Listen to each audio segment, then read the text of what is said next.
I think, sir, we can start. I think he's there. Ashok Mishra ji? Yes, sir. Good evening, sir. Good evening, sir. Yeah, thank you. You're there now. Okay. Yeah. Dear friends, I welcome all of you for this webinar. This is our 5th webinar. And today we have two speakers, Dr. Ashok Mishra from IIT Kharagpur. Can you please unmute all the mics, please? Just a second. Can you unmute all the mics, please? Okay. Yeah. Okay. And we have another speaker, Dr. Shibhendu Shankar Rai, and it's interesting talks. Before that, I want to share a few minutes, one or couple of minutes with you. Chetu, can you please put the slide? Number one is our feedback forms are not being filled by the participants. So it becomes difficult for us to plan any other changes we want to have. And from last 4 webinar experiences, we found out something about question answers. We could not answer all the questions. So we tried to make now this particular message, you can read it. You want to question the presenters, please use the feedback link, because during the presentation, if you send some text to me to ask the presenter, it is very difficult because we are all working in our homes, each one of us, in lockdown mode. So we don't have that facility very fast to react. Number 2, the training program, we have decided to give maximum time as it was planned before, and we are going to make it interactive. I think in the training program, somebody's mic is there. Can you block all the mics, please? Only my mic, please. Okay. And interactive. So which means after each one of the topic, anybody can raise a question. So I want those people who are listening through Facebook also, please, if you have the link, click and join. Come into the meeting so you can ask questions. You can raise your hand. Those who are attendees also, you can raise your hand. Those who are panelists also can raise their hand. I want panelists also who are all in panelists, who can see the videos.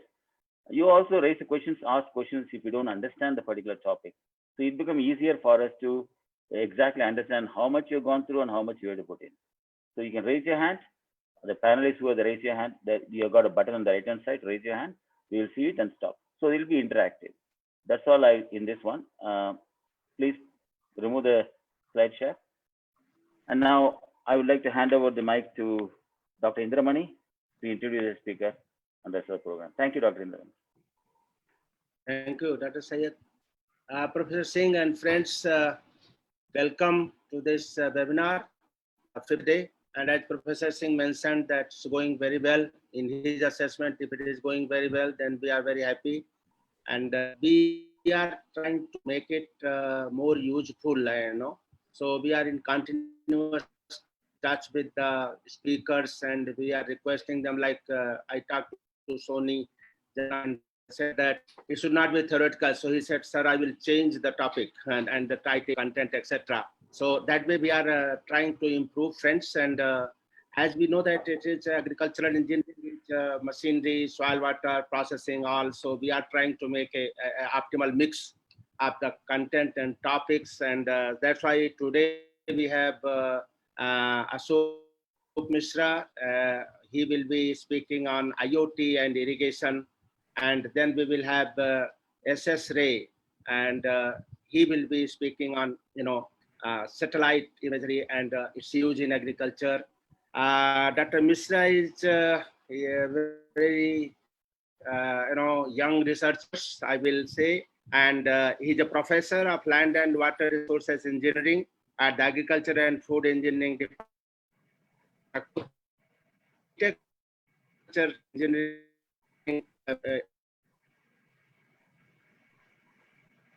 in 1996 and earned his MTech and PhD both from IIT Kharagpur. During his PhD, he got that fellowship for completing his research. He was in Germany, Hanover, University of Hanover. And after PhD, he joined International Research and Columbia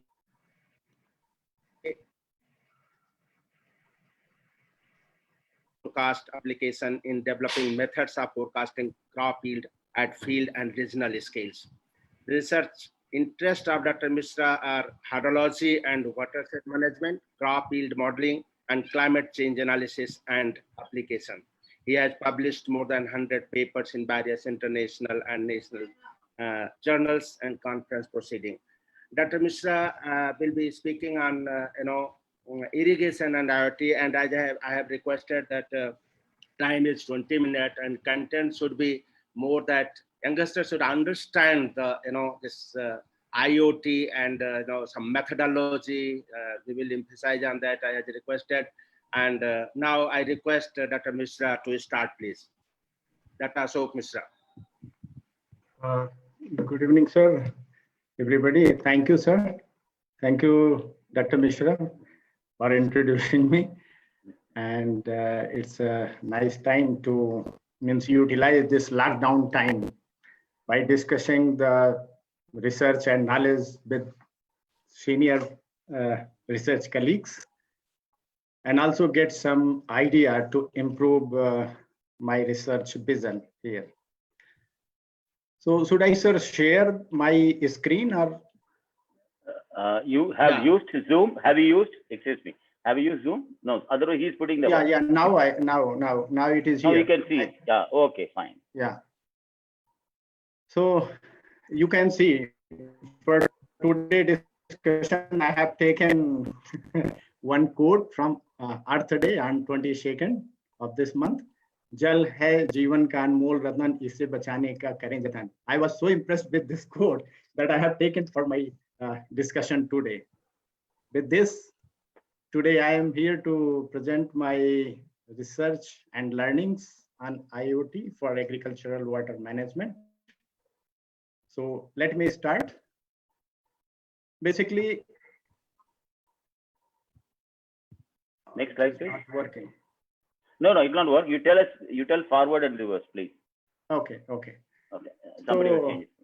I divided my presentation in aspects like background of the topic, IoT for agricultural water management. So background, I have covered a little bit importance of water and water used in agricultural sector. Then I decided to have a part farm water management. Then IoT from farm water management, what we did at IIT Kharagpur, and then IoT farm experiment, means what experiment we have performed, and a little bit very brief result, what we learned from IoT implementation in agricultural water management, especially irrigation management. And then based on these two ideas, the conclusions I have drawn. And then a few challenges, because this is a webinar.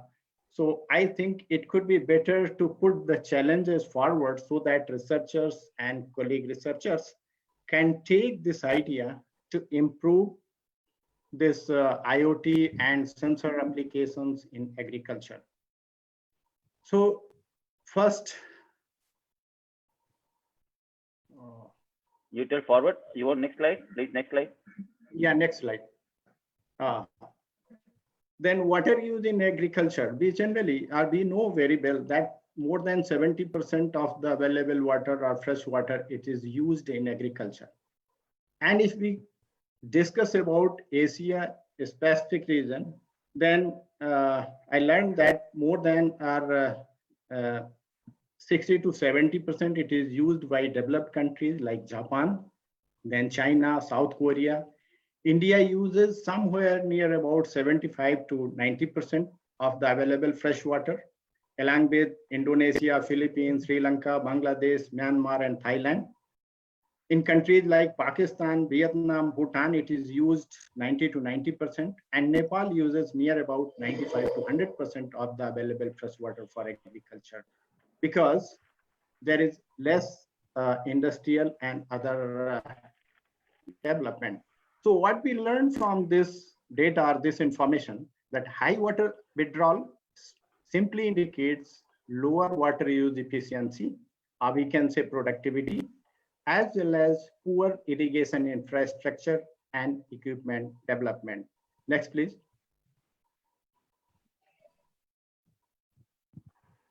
Then, if we discuss worldwide food production and water availability first, because our challenge is water here. So we learned that in last decades, world production of cereal was maximum in terms of per capita availability in 1984-86, which has reduced to near about 325 kg per capita per year. So simply FAO in 2003 and 13 showed that food production is reducing, means in terms of availability per capita per year. At the same time, global water scarcity, once we are looking, it is showing that in 2000, we were having, at least in India, if we are focusing, we were having sufficient water, or near about more than 200 cubic meter per person per year water was available. The projection simply suggests that in 2050 or by 2050, it will be reduced to somewhere in between 1000 to 2000. So in one way, food production is decreasing, and in another way, water scarcity is also increasing. Our availability of water is increasing. Next, please. And if we see in India about land and water availability conditions, India needs to feed near about 1390 million people by 2025. We have near about 1337 now.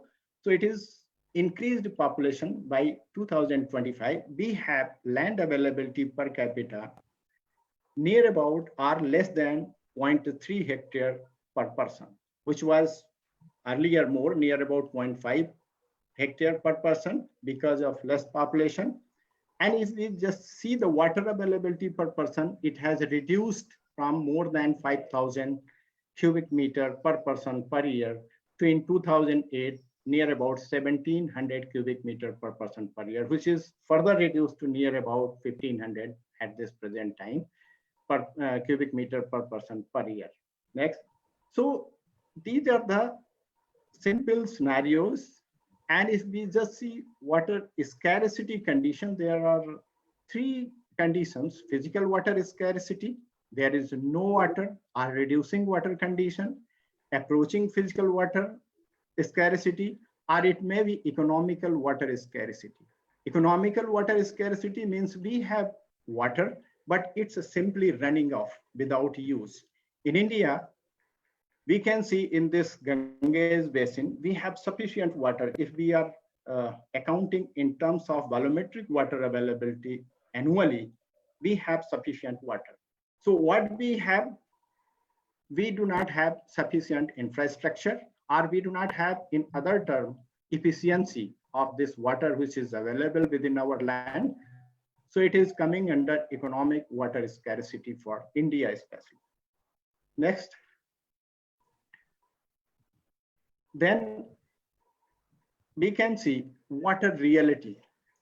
What is the water reality? For adequate living standard, simply Western and industrialized countries utilize more than 200 cubic meter per person per year. However, at the same time, if we see the globally, there is more than 7,000 cubic meter per person per year water that is available or renewed annually. However, if we compare these two conditions and see the scarcity condition worldwide and in India, it's simply, we can say, though there is enough water for at least 3 times the present population, water scarcity is simply means showing or highlighting the mismanagement condition. Means availability is there, but it is not available when it is required or where it is required. Next, please. So we can see water use by sectors as well. That is, one thing is it's a scarcity. But here we can see the wastage, how much wastage we are producing or how much wastage of water is there from agricultural and other sectors, especially agriculture, because we are talking about agriculture today. If we compare since 1900 to 2025, it is near about 1/3 water which is diverted towards agriculture, it is waste. With respect to withdrawal and consumption, almost 1/3 of water is waste. In domestic sector, if we compare, there is more than 5 times we are wasting.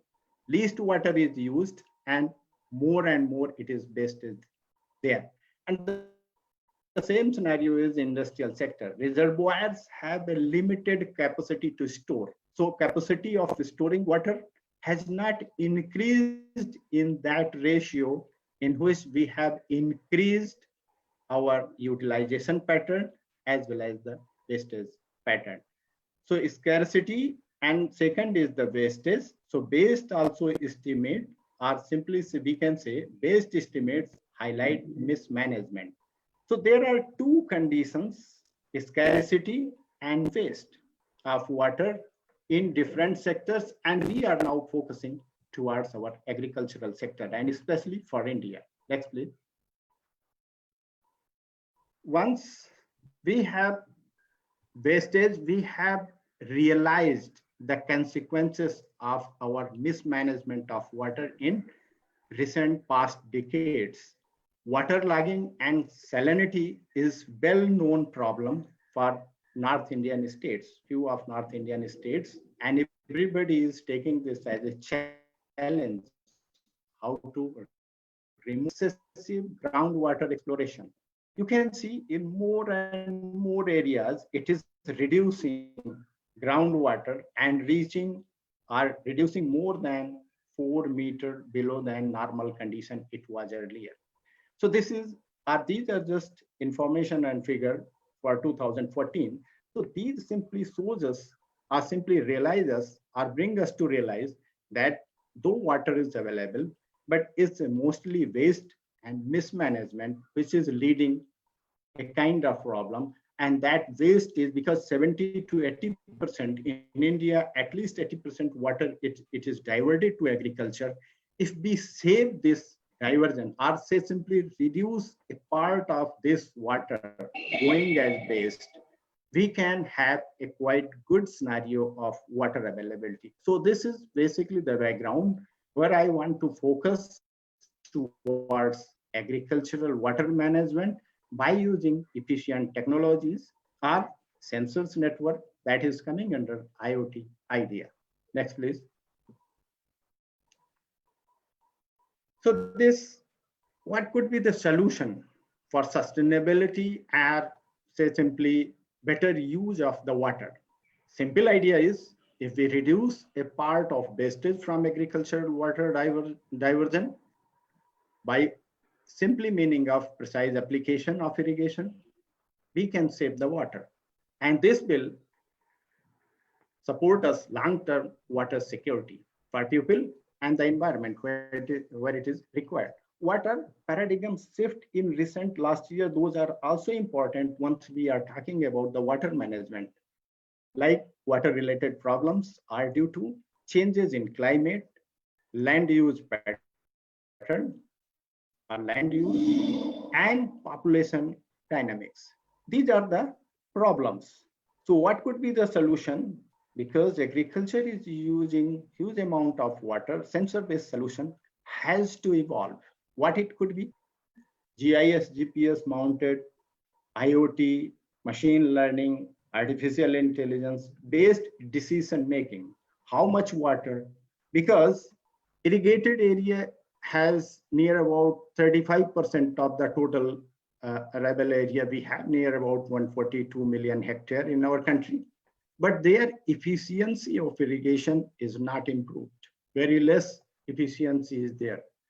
So that's why I picked an idea of rice irrigation, and especially in Boro season. Boro season means summer season, the third season, that is in Bengal area, where near about 4,000 millimeter of water is used to cultivate 1 hectare, or say simply cultivate the Boro rice. However, in this idea, there are certain issues and deserve special attention of engineers or like people as researchers. What are those uncertainty issues? There are uncertainty of using such kind of ideas. Like what uncertainty? Like climate change and extreme events, which we are now experienced by everybody. Then second, if we have developed any method, what is the risk averse to farmers, or how much farmers are willing to take, or what are the risks farmer can bear, or this particular idea can produce or can generate. So these are the ideas behind the solution and sustainability by using any technical approach. Next, please. Then I introduced here, let us use Internet of Things, IoT. So what is IoT? Just for a very, very simple definition.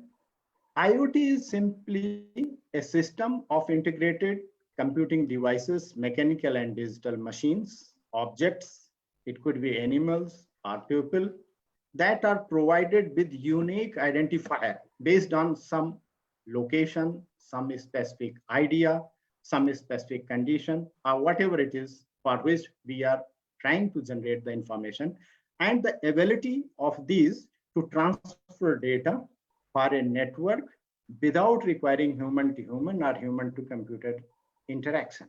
What it is in general, we have like drones we are using water management, simply means like sprinklers, drip, any sensors, network, soil moisture sensors, machines for routine operations or specific operations like in farm we are using. So this is the simple idea of IoT. Next, by keeping this IoT in mind that we can connect. Next, please.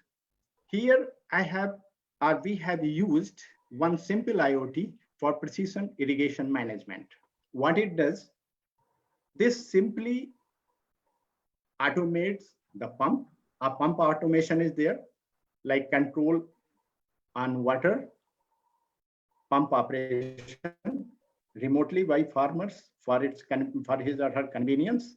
Then precise water application, how much water to be irrigated, precisely it is diverted to the field.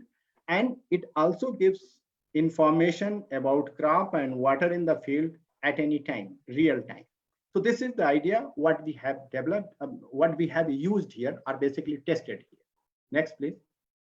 So this simple IoT has components, basically 4 major components.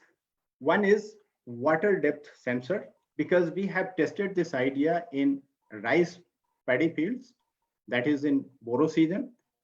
There is a water depth sensor, how much water is there in the field. And to that information, there is a signal transmitter which transmits how much water is there in the field. Then there is a main hub or processing center where signal receiver and processor is there. Then we have a GSM transmitter which transmits those information further to a location where data storage and processing is done. That is basically the IoT system. Here we have pump actuator as well. And then next it is used the information which is generated and processed by the user, farmer, or any stakeholder. That is information, and based on that, it is decision that could be taken by the farmer or user. So these are the 4 broad components which we have assembled, or which are assembled here in this IoT system. Next, please. Then in field sensor, water depth sensor, it is used basically OptiSound 3010C, ultrasonic. Basically, it's ultrasonic based water level gauge. Its range is 0.25 to 5 meter. It works from -40 to 80 degrees Celsius. It gives signal output. These are the technical details, 4 to 20 milliampere. And it generates impulsive signals. we can set after how many minutes or seconds or hours signals should be generated to get the information of water depth in the field. Basically, in this particular experiment, what we did, we have used AWD, alternate wetting and drying, which is basic idea that if water level reduces from ground surface below 15 centimeter, then we need to irrigate. However, what farmers usually does, they apply water when there is no water in the field. So field is almost saturated, but again it is flooded to a 7 to 8 centimeter of water. However, in this IoT decision, we have taken that the moment water level goes 15 centimeter below the field surface, we are simply flooding up to 5 centimeter, not more than that. This particular field sensor has a signal transmitter that is Arduino based, port 2530, which is working on personal area network communication, sends impulsive signal to the storage center. Next, please. Then control unit has signal receiver and processor. First, it has one-way communication from the Arduino, gets Arduino signal from Arduino from the field, water level information. Then there is a GSM transmitter, two-way communication. It uses SIM card and it sends and receives information from net and phones. Then we have a pump actuator, which controls star delta connection processing. Then there is a wired connection from water meter to this control unit that gives information how much water it is pumped from the groundwater to the field.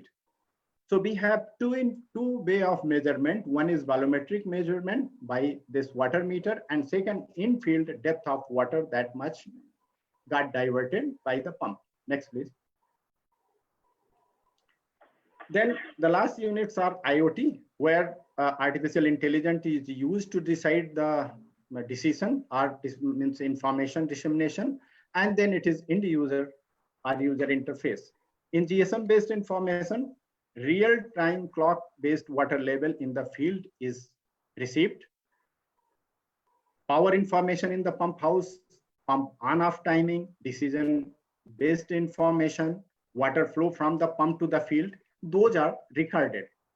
What we can do here, these are two more, which though we have not followed, but these are as well possible, like groundwater depth, because that is important to find out how much groundwater table is getting depleted every year.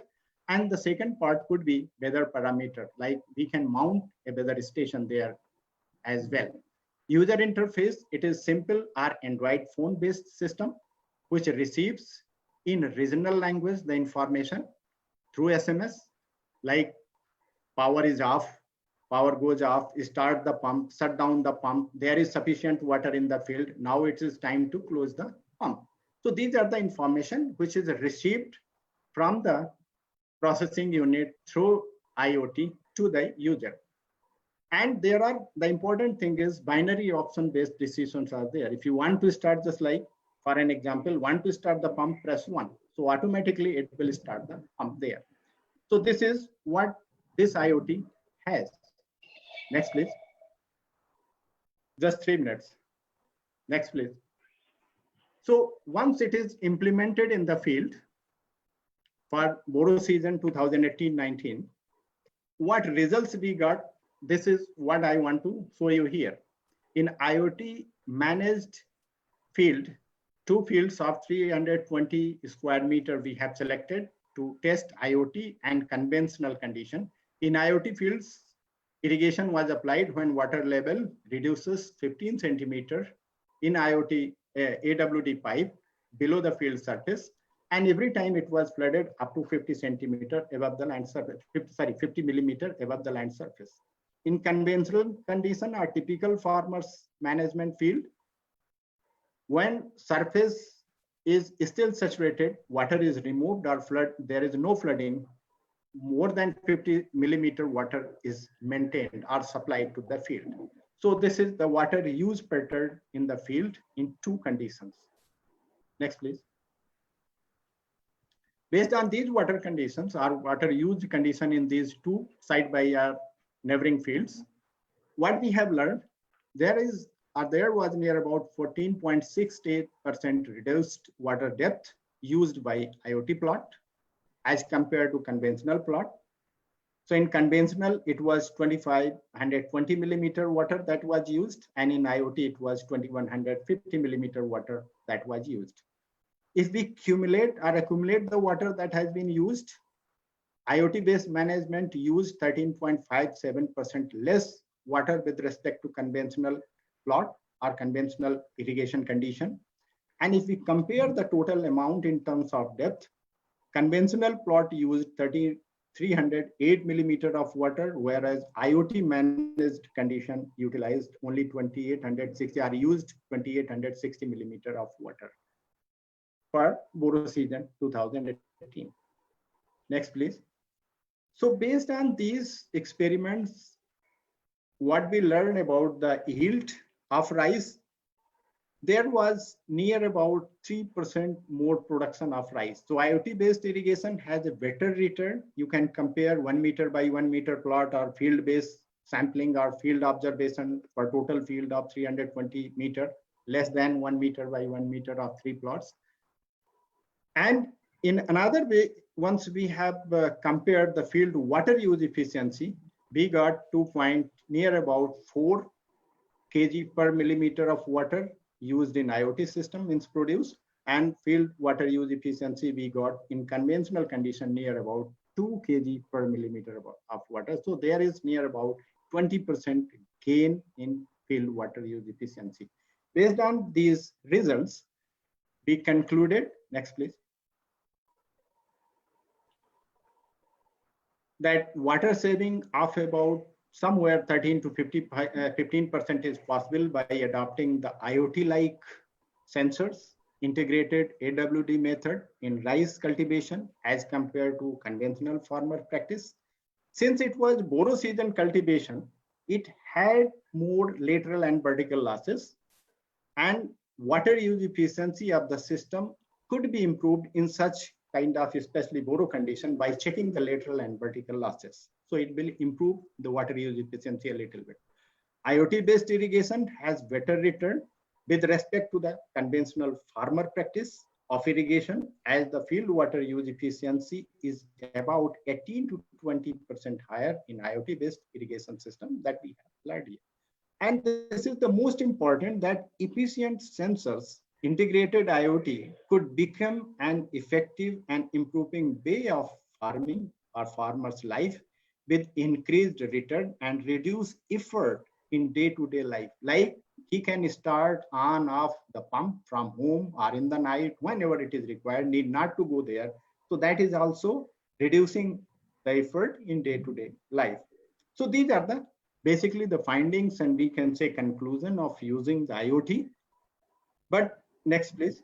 It's more important for us, what we learned here, that there are good challenges, at least for engineers like us. We have challenges which must be addressed or which must be tried to cover here, like sensors. Here we used basically ultrasonic sensor for water depth. But once we are using the same idea IoT for other crops where soil moisture measurement is required, it's most important to get a quality sensor that is having precision, that is also not generally cost effective, though in the market it's available 100 to 200 rupees sensors, but they are not usable. Reason being, after a few days, it's a corrosion, or it is the 2 times or maximum 3 times use is aberration that changes the calibration of these sensors. So quality, precision, and cost, that is the most important. Cost, we have good sensor, but they are costing near about 3,000, 5,000, or 10,000, which cannot be afforded by the farmer. And durability of these sensors. Second important aspect is network. Dr. Ashok Mishra, just sir, 1 minute, just 1 minute. Sorry to interrupt you because it's yeah, 1 minute, 1 minute, 1 minute. Network, like we should have one independent network, or it should be a kind of hired network. Data can be stored in cloud, or it should be in a storage device. Just like hired and independent network example is like GSM. Most we have used here private network GSM like Airtel, but cannot we have any other which is independent and more effective like radio or any other signal. Third important aspect is like analysis, open source versus licensed software, because every time we are update means softwares are getting updated version, these systems or these sensors are creating problem. And the last important challenge is processing of the data, whether it should be an operating system based or it should be a kind of open platform based where there is no limitation of software and platform of analysis. With this idea, where I'm giving some challenges, if we can address, I'm finishing my discussion today. And thank you. Next, please. Thank you, Dr. And the Ashok last Mishra. quote is adaptation is challenging. So it's your suggestion now how to do that. Yeah. Thank you. Sir. Thank you, Doc. Thank you. Thank you. Thank you, Dr. Mishra. I think we are Thank you, running sir. late. I think it's an interesting topic about water. We already have also tomorrow another one, a speaker on the safe water management. I don't see any questions right now coming inside. I think we'll combine together tomorrow and we take up, because we have a second speaker and we have it. We don't have anybody in questions raising hand. We have system, they can raise the hand. Nobody has question. And Ashok Mishra, I have seen, yes, somebody now. Just one second. Uday One Kokade, question is there, no, एक minute, Uday Kokade. No, actually the timing is very short. We have another speaker. We are given 20 minutes to 10 minutes, and it's very short because we have to complete. Another speaker has to complete. Actually, I would request the speakers, if you stick to the time only this program, because this is not a presenting paper. This is to help the youngsters to formulate. Please, next time. Now let's take one question. Uday, please tell me a question fast. Excuse me, Syed. The option of clicking the hand is not coming anymore. I don't know what happened. Okay, we'll sort it out afterwards. Thank you. So Uday is online. Can you ask him the question? Yeah, Uday, can you please? Yeah. Hello. Ask the question, please. What is the plan to overcome those problems? We will mention in sensors actually. Okay, Yeah. sensors we'll cover tomorrow also. We are going to actually give he told me there's problem with sensors, especially the depth sensor he was talking about, radar sensors available at low cost, and ultrasonic sensor he was talking. We will talk about sensors in this training program also. So we will see tomorrow some of the sensors for which are measuring water level. So we'll discuss. Any other solution? You have a sensor, Dr. Mishra? Yes, Dr. Mishra. Yes, sir. Any solution you have a sensor, another sensor? Sir, we have sensors for soil moisture measurement. Now, what is the cost? But if it is good for multi-use, it is going to more than 2,000, 2,500. Like, no, rupees. What is the accuracy, sir? That is accuracy means percentage-wise, it is going to means 0.05%. Which accuracy. makes because we had a discussion when Alagusundram was there also, because their soil moisture is not available in India, and I have seen. I'm trying for last 2 years to find out. So this we'll have a discussion. I think yes, sir. for moisture sensor we'll have discussion. Divide 5,000 based sensor, but the problem is the same. If it is 2 times inserting in the soil, because of aberration, calibration changes. Yeah, I agree. So, but there are sensors available, MPS sensors. We'll discuss about this tomorrow. We will see. So we'll have more sensors. One question. Now, next question. I'll just see, because we don't have time, because it's already 15 minutes. Next speaker. I think we want to continue speakers to be allowed. I think we have to be Two-line observation. Please. Yes. Okay. This is Vijay Lapsetwar. Thank you, Dr. Ashok. Very fantastic. No, you ask the question, please. Please ask the question, please. Yeah. We don't have time. The last slide I liked, that is adaptability is a challenge, and it remains a challenge. We all have been trying all our lives to get things on the ground, but they are not happening. Thank you. Thank you. Thank you. I think we close this. Thank you, sir. I would ask, I'm sorry, really out of time, because as you see the time, we have to close at correct time. So I ask now Dr. Indramani to introduce the second speaker. I'm very sorry for this. Thank you, sir. Thank you very much. Thank you.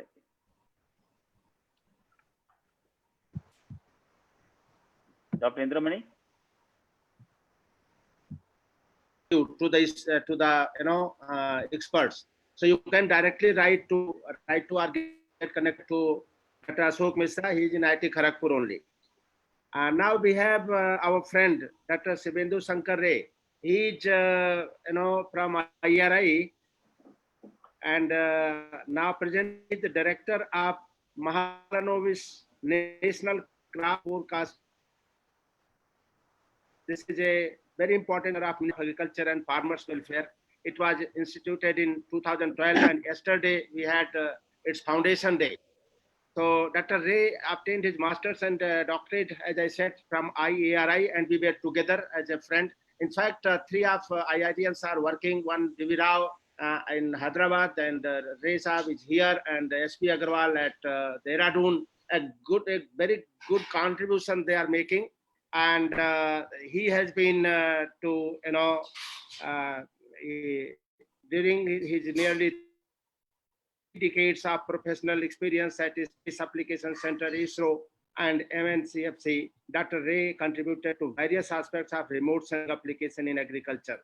He has a large number of publications and awards like ISRO Merit Award, Satish Dhawan Award, Geospatial Award, Vikram Sarabhai Research Award, and Fisher Trophy Memorial Award. Really, he's a very, very decorated scientist and with a decorated space researcher. We welcome Dr. S.S. Ray for his talk. Dr. S.S. Ray, please. Thank you, Dr. Misra. Am I audible? Yes, very much audible. Yeah. Please go ahead. Okay. Thank you, Dr. Misra. It's a good, as Dr. Misra has already told, that we are classmates in IRI. Dr. Misra, Dr. D.K. Singh, who is also in, I think, Water Technology Center. I had an opportunity to, it's a great opportunity to talk to the members and the students of Indian Society of Agriculture Engineers. I had an opportunity to participate in one of the conferences done by Indian Society of Agriculture Engineers in Ludhiana when they had the Australian Australian Precision Agriculture Conference. I had an opportunity to meet Professor Gajendra Singh there. So thank you, the Indian Society of Agriculture Engineers, for giving me an opportunity. In fact, I sit in an office which is just in front of Agriculture Engineering Division. So I belong to Mahalanobis National Crop Forecast Center of Ministry of Agriculture and Farmers Welfare. The center was established in 2012 to operationalize all technologies which are developed by Indian Space Research Organization for agriculture applications. So I was sent from ISRO to start this center, and since then I'm here. As also Dr. Misra has told, I have been I studied from Indian Agriculture Research Institute in the Agriculture Physics Division. So I'll be talking about satellite remote sensing and its use in agriculture. As Dr. Misra has told me, I have to say, I'm sorry that I have to tell some basic things. So I think some professors may kindly excuse me. Next, please.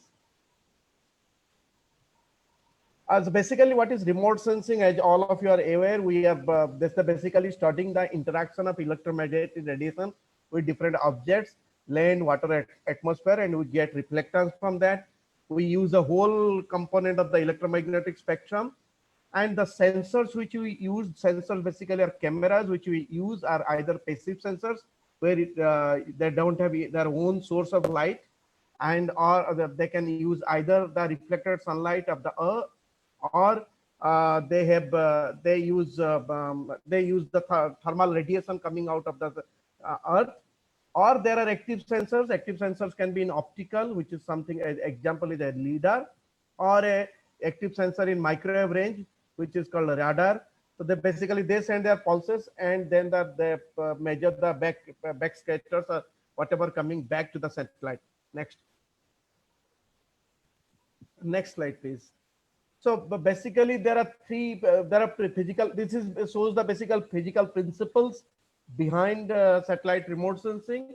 If you use optical remote sensing, we use reflectance as the measurable object, and we do this is the equation which you use, reflectance equation. And if you have use the thermal range of the electromagnetic spectrum, then we use brightness temperature, and use the Planck's law for calculating brightness temperature. And if you use microwave, if you use passive microwave, there also you use the brightness temperature.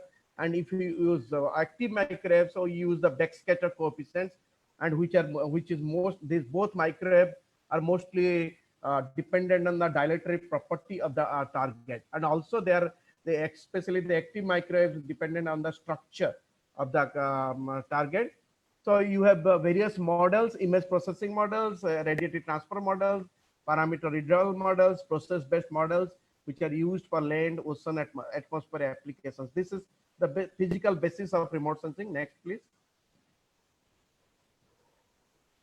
Coming to why do we use satellite remote sensing? One is it has a synaptic coverage. It covers large area. A single scene of satellite image covers around 140 to 200 kilometer by 200 kilometer. It's repetitive. You can get data every 10 days. You can get data every 15 days, 10 days, so that you can see the target regularly. Inaccessible area coverage, the places which you can't go, like forest, oceans, all these places, mountains, you can always use satellite data to see that. If you have microwave data or thermal data, you can use weather, all weather and day and night capability. You get information in an image format that's in special domain, so that you get overall map kind of thing. And also in a single platform, you observe in multiple resolutions, multiple angles, multiple spectral regions, so that you get from a single space platform, you get a lot of observations. We have now satellites ranging from 1 kilometer to few centimeters spatial resolution, 26 days to half-hourly temporal resolutions, and radiometric, that is the digital numbers, the 6-bit to 16-bit, and spectral resolutions are we have large bands to very few nanometers, which are called hyperspectral imaging. So those all dimensions we have satellite data, so that helps you to assess the target in different aspects. Next, please. So if I talk about Indian remote sensing program, it's an end-to-end program. We build our own satellite, which is done in ISRO Satellite Center in Bengaluru. Then the satellite cameras are built at Space Application Center, Ahmedabad. Then the rockets, different components, which is called launch vehicle. Rocket is called launch vehicle. We have two types of launch vehicle, the geostationary launch vehicle, polar sun-synchronous launch vehicle. So there are different places which are built. Major is VSSC, Vikram Sarai Space Center, Thiruvananthapuram, Liquid Propulsion System Center, ISRO Inertial Systems Unit. Then these satellites are launched in Satish Dhawan Satellite Center in Shar. And after the satellite is launched, it is controlled by two units of ISRO, that is ISTRAC, ISRO Telemetry and Tracking, and Master Control Facility in Hassan. Then once the satellite data comes, it is data is processed at National Remote Sensing Center, Hyderabad. And National Remote Sensing Center also does a lot of applications. Then the major applications are also done in Space Application Center. ISRO has also various capacity building and units, outreach units like Indian Institute of Remote Sensing, DECU, which makes movies and capacity building for ISRO. Then Ontrix is our business arm of Indian Space Research Organization. Next. So this basically shows ISRO has all end-to-end capability.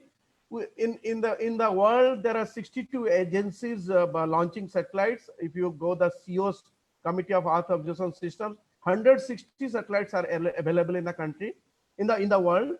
So we have internationally, we use this kind of satellite data regularly. Our center uses Landsat data. Landsat is an American satellite. MODIS is an American satellite. RadarSat is a Canadian satellite, microwave satellite. Sentinel-1 is an SAR satellite. Sentinel-2 is an optical satellite. Both are of European Space Agency. Then Planet Lab is a private satellite which gives high resolution data every day. Next. And these data are also available. Many of these data are available freely. Sentinel-1A, that is the SAR data. Sentinel-2 optical data are available freely. Any of you can download this data and use. Landsat data is also available freely. Of course, Planet Lab, which is a 3-meter resolution or better than 3-meter resolution, you have to procure that data. It's a costly data because it's a private company data. Next. We have a major workhorse of Indian remote sensing satellite called Resource 2, which was launched in 2012, 2011. Then we repeated satellites as Resource 2A was launched. It has 3 cameras, advanced wide field sensor, which has got 56-meter resolution, which you get data in every 5 days. But now, since we have two satellites, we get data in every 2 to 3 days. And list 3, which has got 24-meter resolution, we get data now with 2 satellites every 12 days. And list 4, which is 6-meter resolution, we get data in every 24 days nowadays. So you use AVIS for a regional level or state level estimations. List 3 we use for district level, and list 4 you use when you do block level or village level assessments. Next. This is a single scene of remote sensing satellite data. This is basically called a false color composite. Here all the red is representing the near infrared band. So all these reds are vegetation. You can see the whole of Indo-Gangetic plain has full of vegetation. Rajasthan deserts are seen. The central plateau is seen. You can see the Maharashtra has low vegetation because this is mostly a February image. You have low vegetation in Maharashtra agriculture area. You can see hills, you can see snow-clad mountains, everything you can see from this. You can see part of ocean also. Next. So you not only sometimes we don't use only a single day data. We use 2 combinations. Here is in the right side image is a combination of a Cartosat Indian satellite, which has got 1-meter resolution, which is a black and white picture, and LIS4 is 5-meter resolution. But when you combine these 2, we get much better than Sentinel-2A, which is an European satellite, which is 10-meter resolution. So if you combine LIS4 and Cartosat, you get a much better image than an outside. Sometimes we talk whether Indian images are better or not. You can see the Cartosat LIS4 combination, and below I have put a Google Earth image. This is typically West Godavari district. These all plants which are being seen are called oil palms. So you can very well see these Google Earth like type of images using Indian satellite data. Next. Agriculture has been the major driver of Indian space program. Whatever satellites we launch, whatever satellite sensors we build, most of them are designed keeping agriculture in view. In fact, the first Indian experiment on remote sensing was carried out in 1959 jointly by Indian Agriculture Research Institute, NASA and ISRO to study the coconut root wilt experiment, coconut root wilt in Kerala. So from there, the birth of remote sensing started. We celebrated 50 years last year of remote sensing. The agriculture has a major role in defining Indian remote sensing satellites. Growth of digital analysis of satellite data started from agriculture, because in agriculture you have to see the reflectance values. In the country, there are largest number of professionals in agriculture remote sensing, working in agriculture remote sensing. Since in agriculture we need to use data regularly, so the biggest single user of remote sensing data. In fact, ours is a very small center, but we are one of the largest users of satellite data in the country. And it has just seen a lot of institutions, many institutes, many organizations have been formed for agriculture remote sensing. Next. So what do we get from satellite data? First, the images we get, which shows the existence of vegetation. You can see the right top images. It shows where is the crop is there, whether crop is, what kind of crop is there.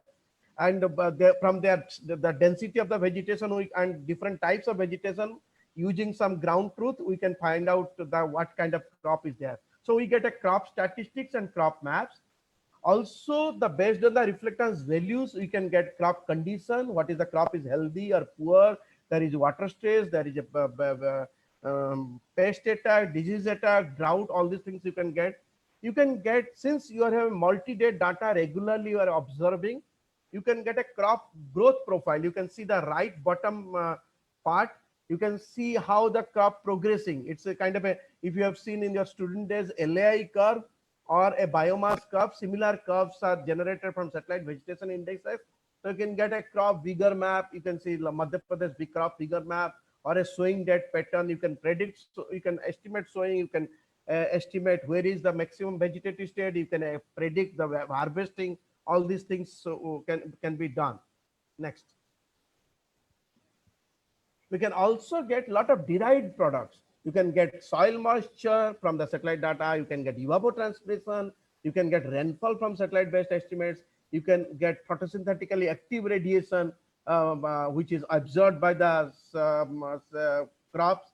So all these and which can give rise to productivity, primary productivity. All these together we use for various applications, for crop area estimation, crop yield estimation, crop condition assessment, drought assessment, various applications. Next.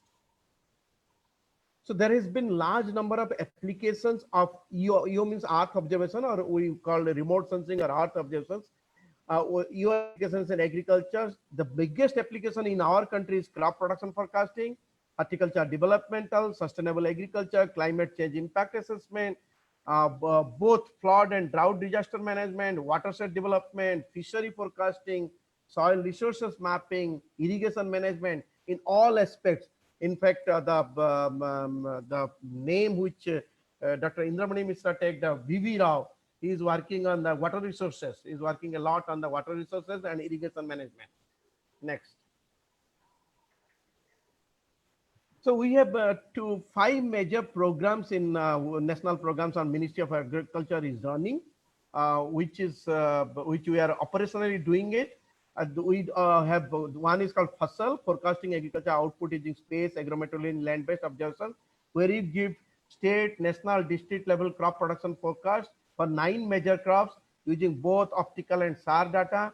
We have another program called NADAMS, National Agriculture Drought Monitoring System, under which we are the sole agency to give the drought assessment for the whole country at district and sub-district level, using multiple satellite data, weather, crop, and soil moisture inputs. We have another program called Chaman. You can see our names are very interesting names of Hindi names. Chaman is Coordinated Horticulture Assessment and Management using geoinformatics, mostly for horticulture. We do assessment of 7 crops in 327 districts. A lot of horticulture developmental plannings like crop expansion, like site suitability for infrastructure development, cold storage development, all these things are done, precision farming, all these things are done on the Chaman project. We also do a lot of things for crop insurance. You know that we have a big program called Pradhan Mantri Fasal Bima Yojana, where there is area discrepancy, yield estimation, yield dispute resolution, crop cutting experiment planning, optimization, use of UAVs for loss assessment. Every aspect is work done. And in PMFBI guidelines, satellite remote sensing has been used very extensively. A lot of claims, farmers' claims are disbursed using satellite data. Crop intensification in another study, which I'll be showing, where we did in rice fallow areas, how to grow pulses, where are the places to grow pulses and oilseeds. I'll show the example of some of these. Next. Next. So this is the satellite data which we use for crop estimation. We use AVIS data for state level estimations. You can see Punjab area showing the from April to February. This is a lower resolution. When you give state level estimation, you can see greenness of April, then slowly getting down, then coming up the Kharif crop coming up. By September, it's dark green. Then slowly it is getting down by November, harvest happens. Then the Rabi crop comes, wheat comes. That we use for state level estimates. We use optical data. This is also Punjab, Haryana, SAR data, either Indian RI chart or Sentinel for rice estimation, or you use high resolution single dot list 3 or Landsat data or Sentinel data for district level assessments. You can see the crop classification. This is a classified map, and this is left side is a false color composite, outside is classified map. Next. But only satellite data we can't do the analysis. So we collect a lot of ground truths. We collect ground truths using smartphones. This is collected by the state agriculture departments. So they collect ground truth all over the country. 80,000 ground truths we have till now collected in last 4 or 5 years. These ground truths are available for students who are doing research. They can write to us and we'll share the ground truth, 1-year-old ground truth, so that you can use all this data for satellite data analysis. We also carry out large number of crop cutting experiments, yield for to get develop to validate our yield models. This also data, once if students are developing yield models, they can use this data, our data, to for their research work. Next. This is I'm showing typically for horticulture crop mapping. You can see very high resolution data we use for banana, chili, citrus, onion, mango, tomato. This is all under our Chaman project. We use various types of data, combination of data, and various satellite data, various classification techniques. Here we use mostly for normal crops, we use pixel-based classification. Here we use object-based classification for crop mapping. Next.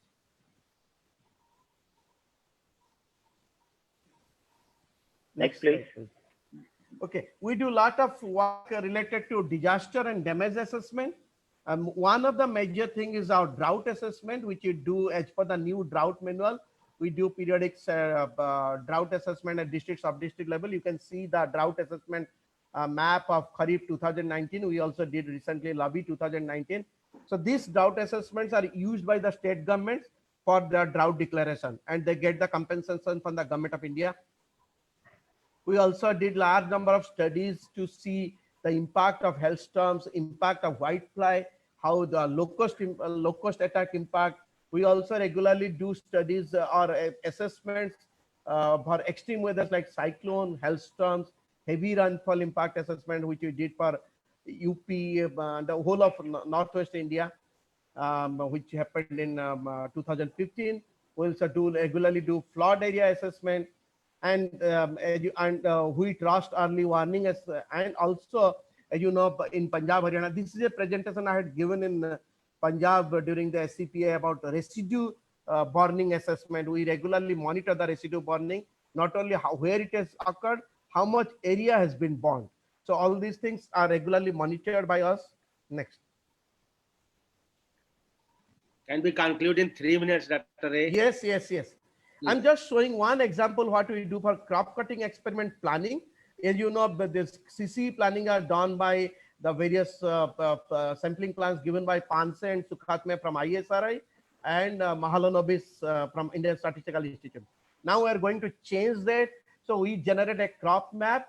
Then we develop from satellite data transplanting dates. We generate a proxy yield map, and we develop yield strata, good yield, low yield, high yield. And based on that, we select CC points randomly. Till now, CC points are done only within the village level, just selecting randomly without considering the crop condition. But this year, we have done it all India. We did 1 lakh crop cutting experiments, Rabi, and similar amount of crop cutting experiments, Kharif, operationally for using satellite data. Next. Next, please. So this is a typical case I was telling you, that where we are using satellite data for Kharif mapping, then Rabi mapping, Rabi area mapping, and trying to find out post Kharif rice fallow area. On those fallow areas, we overlay various information like ground, whether there is availability of soil moisture, what is the weather condition, whether there is a drainage network, and try to find out the suitable sites for growing pulses. Now we did it at block and village level. Prioritization was done also on village level. We did for 6 East Indian states. This was used. This is being used to find out that, you know, Government of India is trying to grow pulses and remove its dependence on foreign countries for pulses. So these maps are being used by various state governments for growing pulses, for targeting the areas where to grow pulses. Next. So this is my last slide. You know, there has been a lot of trends. We just now heard about IoTs, a lot of trends in technology to support agriculture. We have now satellite constellations. One I talked about is Planet Labs. Large number of constellations are coming. So satellite data will not be any more problem. You have free data.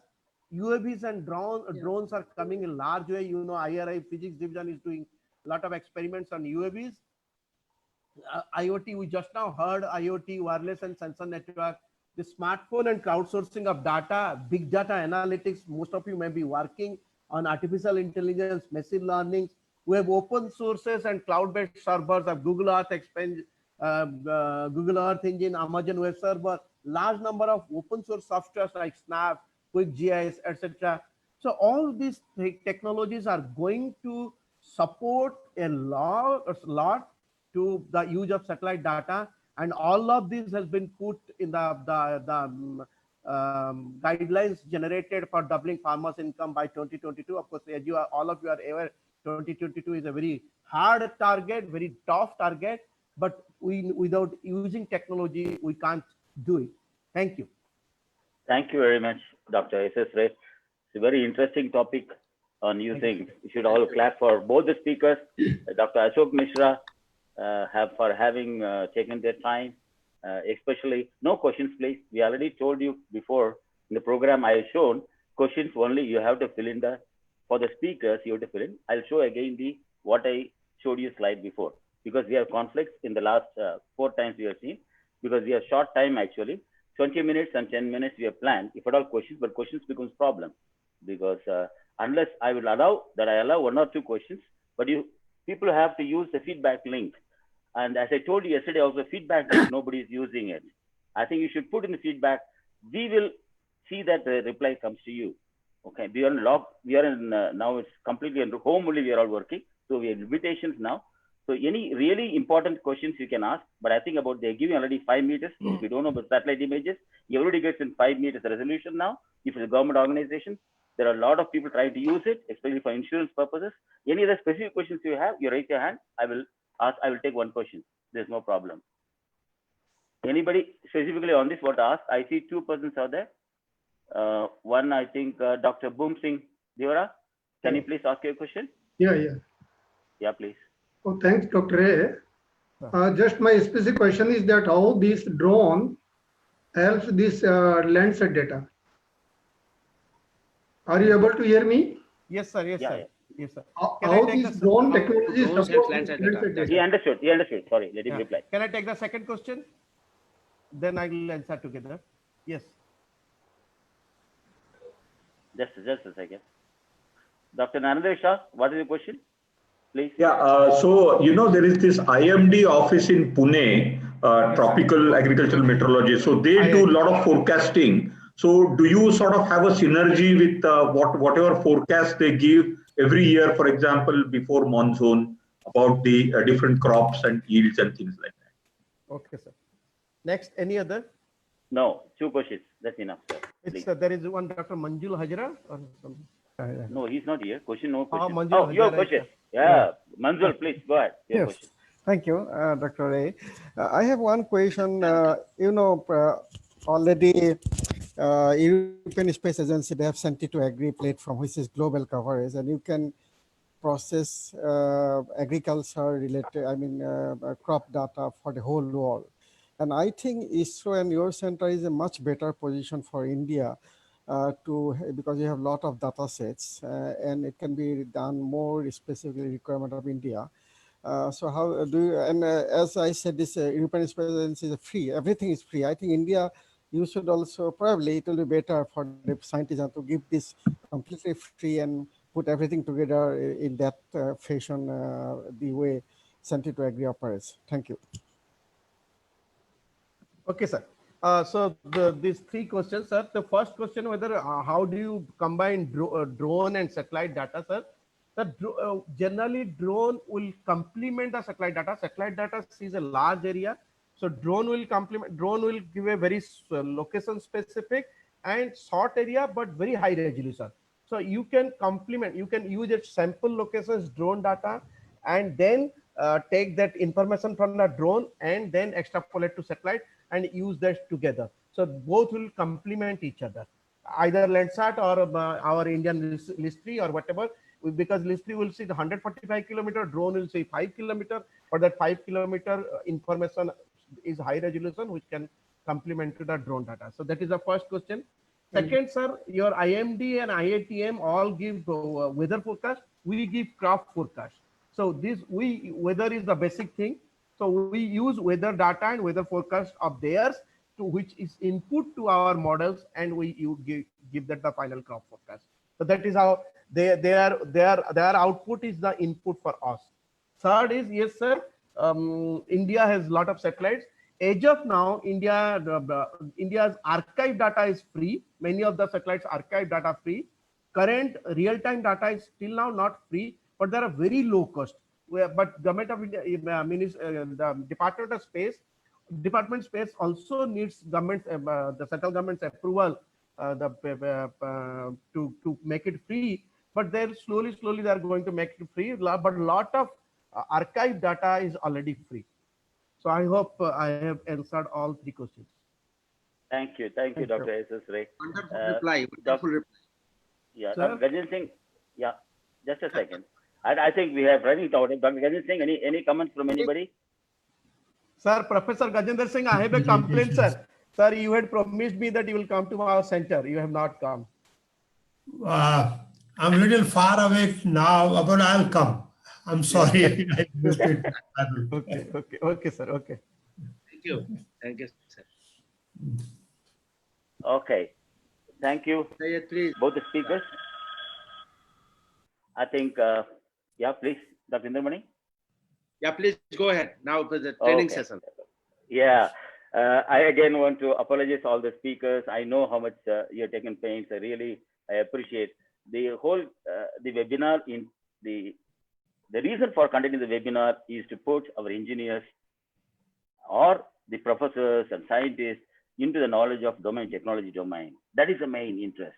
For example, today's speaker, he was talking also the problem what he is facing, the sensors availability. He was talking about networking. He was talking about software, which we don't have knowledge. As I have seen the speakers till now, only yesterday one speaker had some background of real technology who could understand 100%. What I'm talking 100%. Everybody writes about big data. Everybody writes about edge computing, but nobody has done it. Our engineers, we just pick up from somewhere and do it. Unfortunately or fortunately, we are doing that because we are afraid of learning that, because we do it very complex. So many fields are there, but this particular webinar is aimed at that, to give you the courage. So we have till now what is covered is, I'll come back. We have covered what is, can you please, speakers, can you please, Mike, can you mute all the mics, please? Thank you. Now, what we have done till now is, we all learned about what is electricity, what is basic, how it flow of electrons. Then we learned, compared it with hydraulics directly, that we talked about the flow rate, that's liters per minute is equal to ampere. And we told the pressure that is equivalent to volts. So then we came back and learned about basic electronic resistors, inductor where the resistance is dynamically varying because of the frequency. Then capacitor we learned. Then we learned about something like valve, simple valve, which is we call as transistor. There are two types of transistor. Before that, we learned, about diodes, which are unidirectional valves. We learned.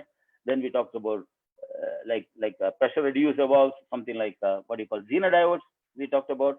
Then we came to triggered valves, that is we call SCRs, where you can turn on motors or control the motor speeds, whatever it is.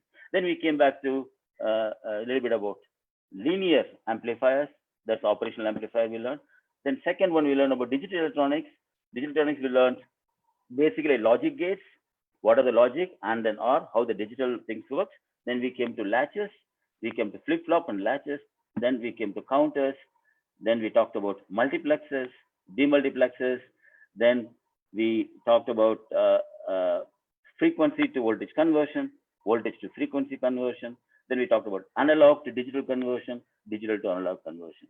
So this we completed till yesterday in 2 sessions. I think it's a bit fast, but I also explained to you. We are taking up questions now. In this, if you have questions, can you please raise hand? Then I will pick up and ask questions shortly. We will explain it. The idea of this is only for the training program. We want to have interactive. So you can raise the hands. Panelists can raise the hands. Don't worry about if it is a very simple question also. And you can comment and tell me whether I'm going fast or slow or you have not understood, because the whole objective of this webinar is that you people understand and you can use electronic engineers and tell exactly what I want. For example, at the end of it, you will tell, I don't want Wi-Fi, I don't want ZigBee. You will understand what is really ZigBee and what the hell is going on. That much I guarantee. So that's the reason you understand this basic concept, what I'm telling, the building blocks. That knowledge is enough.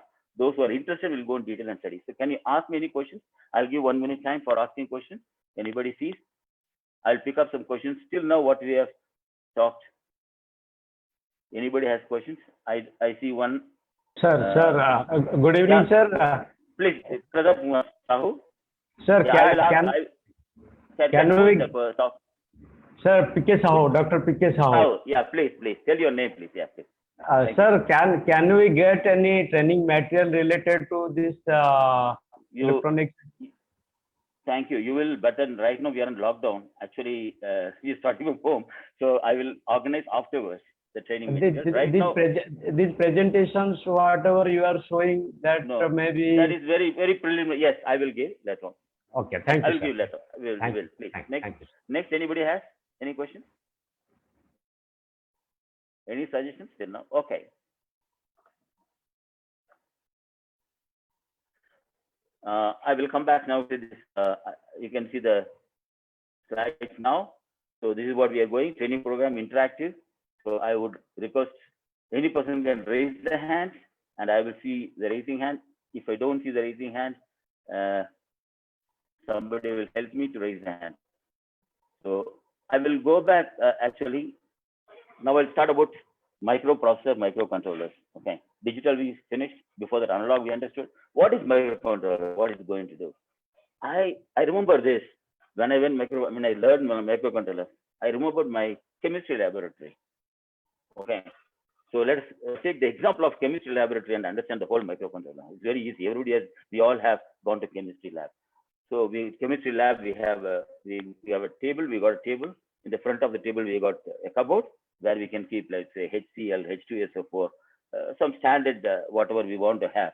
We keep them on, and we have a beaker or whatever it is on our table where we take two chemicals or salt, everything, and mix them together.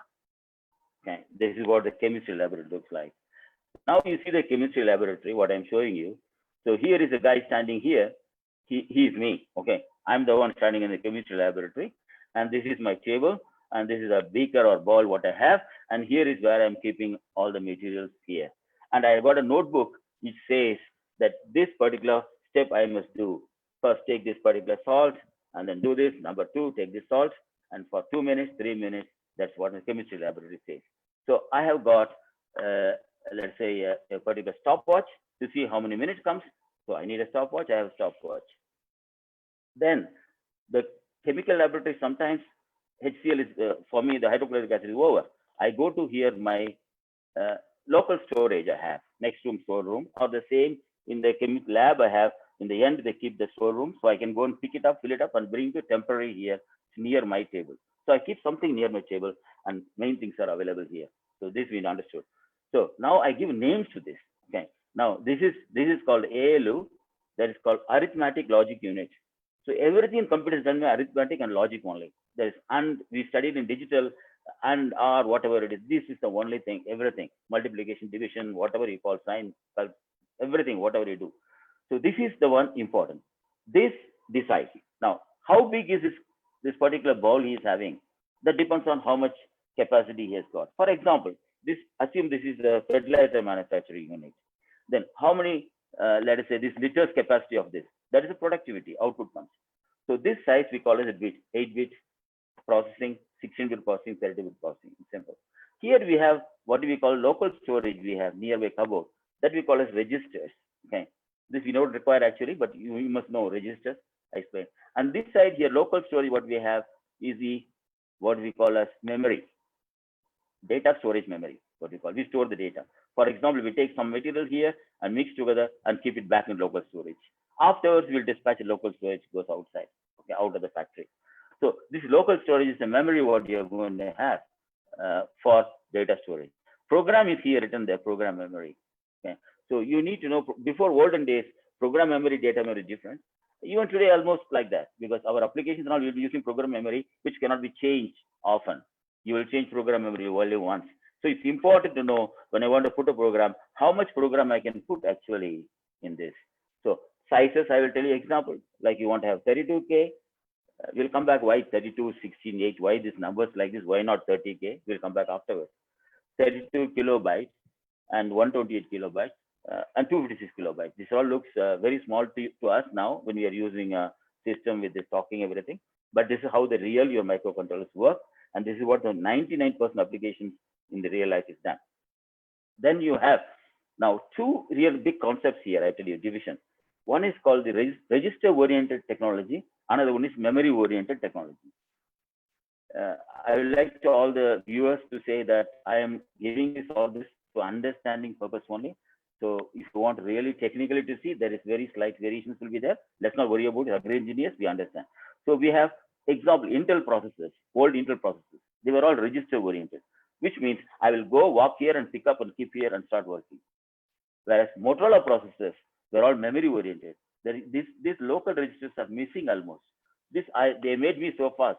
This ALU guy or somebody else who help her, he goes and picks up very fast for the memory and brings it here. Today also we have like that.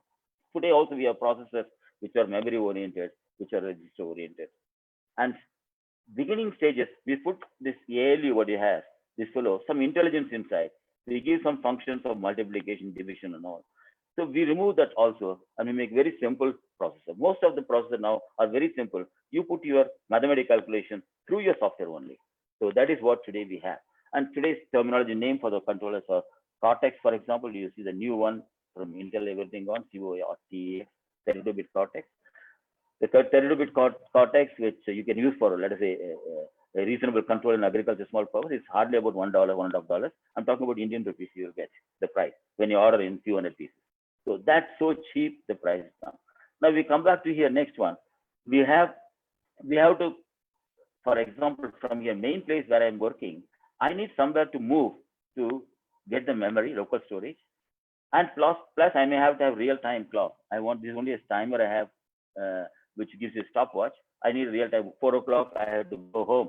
I have to come back around 8 o'clock, back again. So this is a real-time clock I require to connect. So this we call a local bus system. So how to connect these wires, or who will do this job? We will see in microcontroller. Then we require this produce whatever we have from the local storage. We need a truck to carry it outside, to deliver outside, to do the job. And that we call a bus external communication. Okay. So we have to understand first what type of power we require here, what type of storage place he requires here, what type of storage place he requires here, and what type of the local bus, local connectivity. What is the name of local connectivity? Because many of the sensors, you'll connect sensors here, like real-time clock I have given, and you will connect, for example, here memory. Okay, like data flash, you've got all pen drives. You go and put there, now you know pen drive 128 GB, how it works, pen drive. So that is what the local storage again comes, how it's communicates, how the data is going and storing inside. So we don't worry about the details, but we know this type of storage is different than what your program is running, that particular memory is different. But these memories require a certain way of bus, a protocol that how they will work. So when you select sensors, you must know. So you must understand the name of the protocol. That's all I want. And general functionality. We'll come back to this. So this is the generally what a microcontroller has. Now we see the microcontroller next. In the screen, you will see what I'm telling. Clearly you will see. So now I move here, you see this, we have a flash. The flash is the program memory. So there where I put in the flash, what it's called, I can erase it and program it. So how many times? Normally 10,000 times. These are all very important. Okay, somebody says 10,000 times. It's very big, you think, but you cannot store data. For example, I cannot store a counter on that. So 10,000 times when I erase counter, it will disappear. So you cannot use a counter in flash, even though you can do it some other way. So your flash is 10,000 times only you can erase and probe. We have something called EEPROM. This is another small memory you can store, storage place where you can keep, but you can keep up to 1 million. Okay, 1 million times you can erase and write. 1 million is quite significant enough. So, but you require only counters to keep, for example, any counters, anything that you will keep in this particular memory. Then you got to run the program, you need a SRAM. So this is for program to run actually, to run the ALU to work. So this normally most of the controllers have, and we'll come back to one by one controller example today also. So, but I think you should have decent amount. So now if somebody says, I want to use Linux system, then of course this must be very high, but you don't want to use a Linux operating system, you want to use a C programming, then it's a bit very much less it will come. So most of the real life applications are not using Linux. Now even Java, when it comes very small level, they come. So, but still the RAM will be high. So ROM is the one what is similar to the flash, but it is permanently given by the company. Then this we have seen already, AD. We have to be very careful in microcontroller what type of resolution of AD we have, what type we have. Most of the controllers have a successive approximation. Yesterday we learned that is enough for us, but sometimes we require, it's better to have dual slope or sigma delta when we need accuracy. And especially in some of the agricultural sensors, noisy environment outside, and which doesn't change very fast. For example, the temperature doesn't change very fast. Okay, temperature, you measure once in 10 minutes, okay, in certain applications in agriculture, when I go, once in 1 minute, okay. You don't require 100 measurements in a second of temperature. So you better to use that. So you see most of the controllers have successive approximations enough. Now, resolution, we talk about 12-bit, 10-bit, and 8-bit. Most of the controllers today, modern, have 12 bits. Use 12-bit. Don't use 10-bit or 8-bit. If possible, avoid it, because the resolution is 4,000 steps. You will get resolution in 12 bits. That is better than getting 8-bit, which is 256. So you have to be careful on that. Then DA may not be required. Digital to analog may not be required in all the applications. But wherever you go for motor control applications, whatever it is, you require digital to analog conversion. Built inside is better. You can buy a chip also put inside, but you just for understanding for you. Then next one is we are talking about local communication, local bus. I told, like for example, real-time clock I want to keep. So which one I'll use bus? For that, I'll explain you here something written here: SPI, I2C. These two are very popular. Okay, we will see this I will explain in the next slide. This I will explain. Okay, short I will explain. We'll go there. I2C is two-wire communication. There are two wires, and they send digitally. This is where all the sensors are attached. The I2C and the SPI. You will get sensors like temperature sensor, humidity sensor, pressure sensor. You all get them with this interface, I2C and SPI interface. So they are SPI, for example, standard is 3 wires or 4 wires. I2C is 2 wires, but you cannot put very long distance. The distance, your controller is there. You should not be out of the box. For example, you can have one controller box, another one sensor box, connect through wire. You have to be very careful in agricultural application, because you have noise coming up, shielding, all the issues will come. Don't do that. If prefer that, I'll give another solution to it. So, but within that, for example, a box you make with the temperature sensor, this 2-wire system, I2C, SPI is actually using 3 wires, a clock and data. Synchronous transfer also can happen. It's fast, very fast. SPI is used, for example, memories.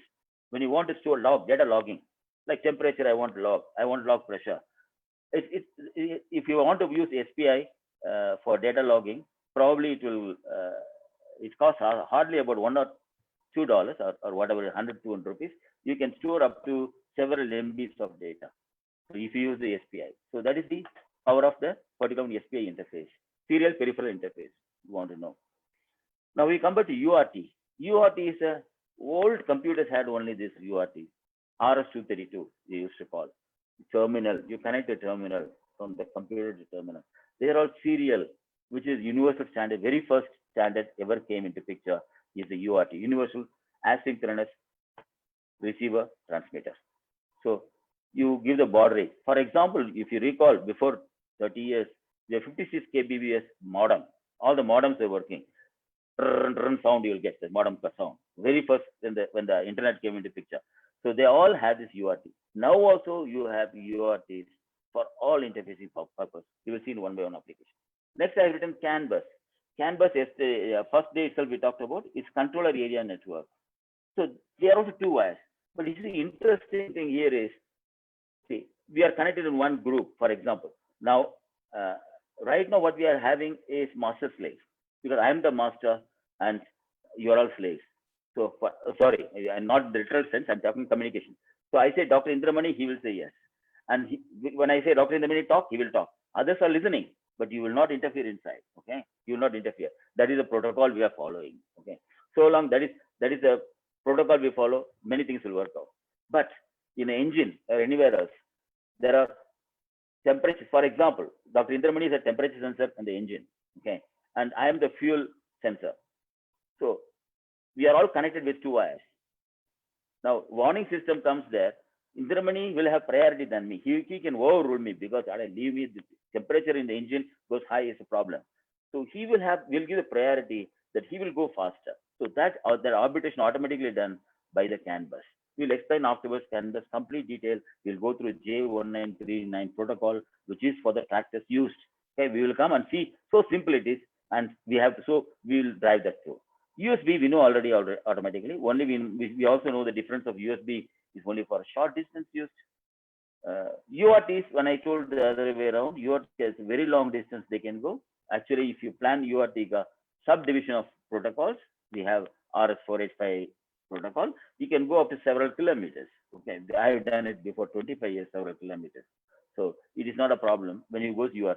Others are all very short distance. CAN can go quite long distance in the tractor and trailer, whatever it is, CAN is used.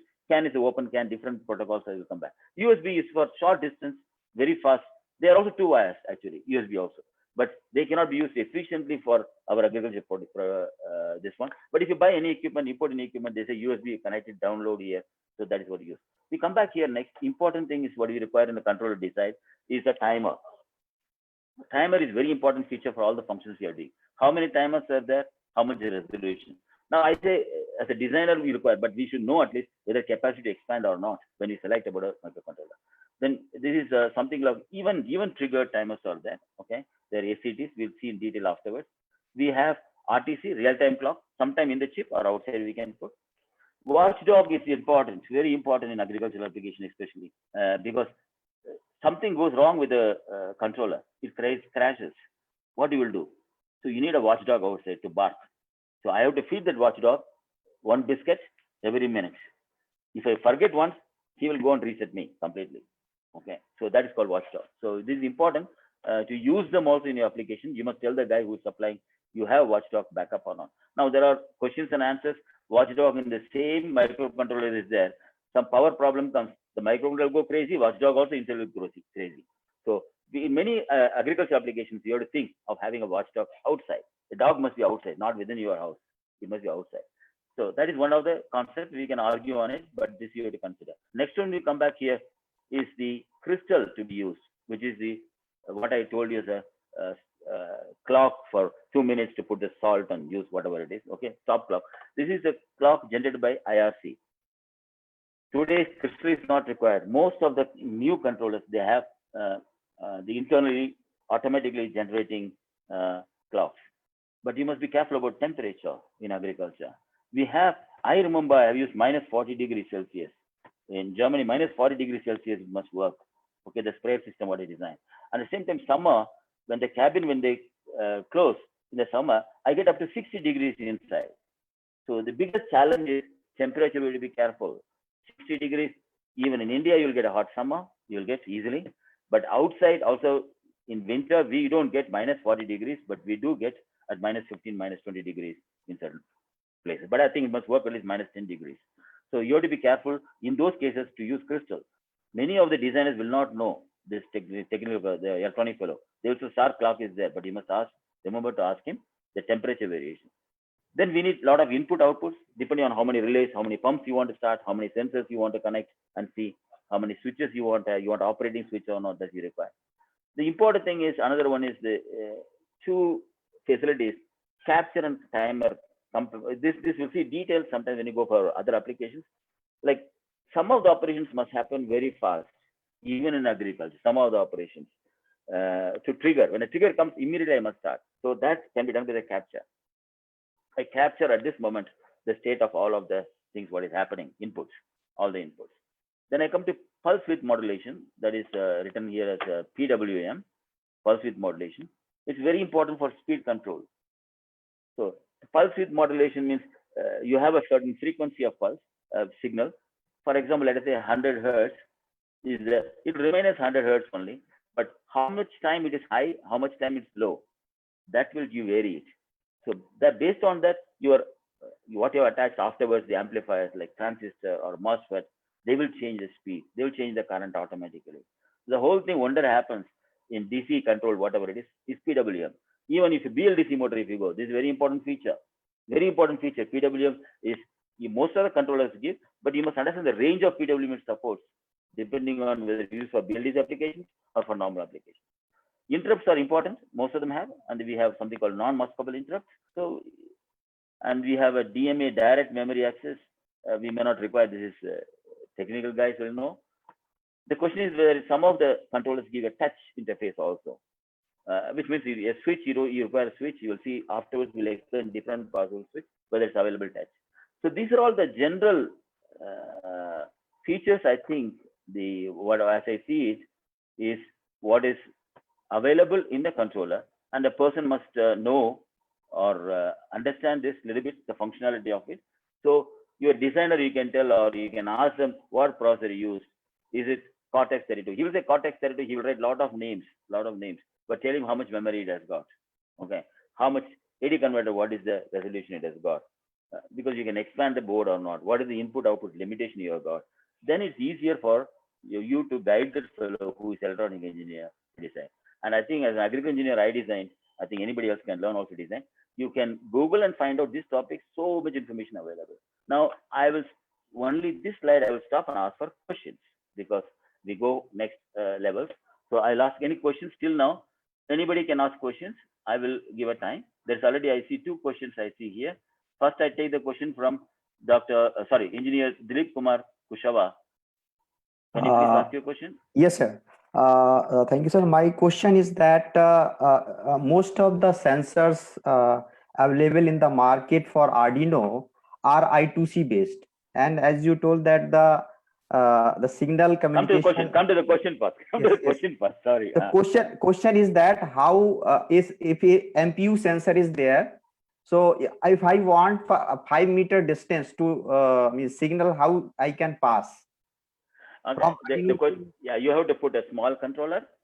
Controllers. You also have controllers up to 8-pin controller, which is very, very small, like a button size. Your controllers, we'll show it afterwards. Put them separately, process it, and send with the data in a different other protocols. Like outside, I told a truck, like truck, you send them. Don't keep them like a local bus. Keep them outside bus. Okay, that remember it. So it's idiotic to put everything in one. Next question, please. I see Robish Mighty is having a question. I will attend all the questions here because it's very important, I think. Please don't hesitate to ask questions. Robish Mighty, any question? Yeah. Okay. Easy. Yeah, Dr. Ismail, you have explained the features from right to left. Is there any logic of doing that or placing also in the, a presentation like that? Left and right. All what you have presented is flash EEPROM. You started from here and then went to IRC, and the microcontroller is in the center. Any logic for that? No. I just made a story to tell you easily to understand. Okay, fine. Thanks. There is no question of absolutely no question. Thank you. Okay. So I think the questions are from attendees. No questions are there. We continue the next part. Okay. Now we come to here to see what the questions was asked. Is, for example, first we see here I2C, which has got 2 wires, I told, SDA, SCL. Here you can, for example, only 2 wires from the controller will come. You can attach, for example, a temperature sensor, a humidity sensor, a pressure sensor. Okay, your controller will access one after another. So whenever you select the sensor, you must be careful. Now, like one of the questions came, sir, I got a temperature sensor and humidity gives you an I2C. How will I connect so far away? I need it. You put a small controller there. That's where the intelligence. You tell him to use a small controller. Very small controller costing maybe less than 100 rupees, 200 rupees. You can make a small PCB, put there, and connect to through, for example, different RS485 is another communication available. So you have to convert it and bring it. Your main controller, you cannot connect everything. So this I2C is for local connection. You want to, for example, put RTC real-time clock. You want to put a storage device. So a lot of, or for example, if you want to, let me give another one, like you want a pedometer. I mean, you want to measure the acceleration, accelerometer you want to put. Okay, for example, there was somebody asked about how the cow finds is a heat or not. So the pedometer, that also comes, accelerometer comes with I2C or with SPI. So a controller and small accelerometer, you got 3-axis accelerometer available as cheap as less than 50 rupees, 100 rupees. That's the price. So you can find X and Y, Z, what is the acceleration, how many G it is. So one of the ideas, that is what the idea is, pedometer, using the cow, whether it's on heat or not. How it's important, I had a discussion. I have to thank Narendra Shah for that. I was in IIT, so we had a discussion. They say, I asked them only one question. There are some people who have come from outside. I think the 10% is benefit. You told much more, because 1 month the cow, you cannot milk the cow. 1 month delay will be there if you don't identify it in the heat or not. And that shows by movement of the cow. So a pedometer can be used. For example, these are all the ideas what will come out. That pedometers can be used very small with a I2C. Now SPI is similar with a memory you can use. You can expand the memory. UART is the one we already know. As I told you, old computers are used. We'll see in detail. This UART will be different buses will be the details. I will show you now one of the stuff what we have is here with Arduino, which is very popular everywhere. People talk hobby, and the problem is I'll show you afterwards. When you Google it, you'll find a lot of people, even ag engineers, non-ag, 90% is not agriculture engineers. They just take some Arduino board, connect something. I have a temperature sensor in the field working. I have a soil moisture working. Actually, it's difficult to make it. Practically, you will know the problem what others had. We have some more speaker coming. They will tell you about the problems really. I also know the problems, but we'll tell you what is Arduino is excellent for learning. Excellent. One of the easiest to learn. I think anybody wants to learn this, they must touch Arduino and learn a little bit of how to use it at least. And it's very easy to buy, very cheap also. And it has got interface, I tell you, TX, LEDs is there. A lot of digital pins you can have. It has got, for example, the analog input, but not very accurate. It's hardly about 8-bit and 10-bit you have, certain versions. You've got a USB to connect data to the computer. The question is, you can program in C. There are 8-bit, most of the Arduinos are in 8-bit. You also have some of them 80 mega, which comes in higher one and 16 bits. But Arduino is for a very small application and for, let's say, hobbies or learning only. But real application, when you want to use, you will not prefer to use it. Once you have used it, you look excited. But afterwards, you know that it is a bit too less for all of us to use Arduino. So I would suggest any engineer want to learn Arduino, you buy one, probably 300 rupees for, I don't know, Mukund, can you tell me how much Arduino costs? Yeah, Arduino costing is around 300 rupees, Arduino Uno. And the Mega would be around 800 rupees. Okay, how difficult it is Arduino to use for anybody? How difficult? Not a non-electronic engineer, with the idea what I given till now only. See, I presume the person who is planning to use it at least has some idea of programming in C. Once he has that, then it's very easy to program on Arduino. So we will end of this course. We have to get that skill set introduced with our people. That is our objective. Let us see next slide now. So we'll not go and see. This is the Arduino different inside. I'll just go through what we told. We'll see again. SPI. You see what is SPI written there. You see watchdog timer. You see interrupt. You heard already. You see analog comparator. You don't compare analog. You heard. It's enough for you. IO written there. Module program. It has got flash program memory. The same thing what we discussed. Instruction register. We have RAM. EEPROM. What we already studied. With EEPROM is 1 million times you can erase and write. Good for counters. Okay. And flash and all you can use some settings and all you want to store that you can use that. So this is the Arduino inside what we saw. Now I will have one more. I'll go through this. This is the Arduino connection diagram. I just show you, which is available to you in the net, everything. So I need not put everything, give a documentation to you. You just write down what I say, one line, Arduino, you'll find all this information. Only people, you'll find it difficult when you go through first time and read even YouTube, everything difficult. You need to spend a lot of time. So this particular webinar will help you to understand. That is the objective of this. We have second one is the, I will explain this, is a system on chip. Okay, right now we talked about controller, microcontroller, and controller is different. It doesn't have something external communication. The truck is not there. What we are talking about, the truck is not there. So how to get the truck? So that is also built inside. Here, for example, you see here an RF written there, and there's a Wi-Fi antenna. So there are some chips available with Wi-Fi, for example, connected here. So it has got all of the features also, like you talk about SPI, and it has got I2C, we talk about, and let's see, SDIO standard IO interface. We come back to here. This is additional here we have, which is RF. RF is, this is a Wi-Fi. Wi-Fi is a very interesting, we'll talk about Wi-Fi, 2.4 gigahertz. I told you in the first day itself, we have to see the the spectrum of radio spectrum. And I will tell you now, Wi-Fi is 2.4 gigahertz. Now your Bluetooth also 2.4 gigahertz. Now somebody, day first day's speech told Wi-Fi, it doesn't go far away, it gives problem.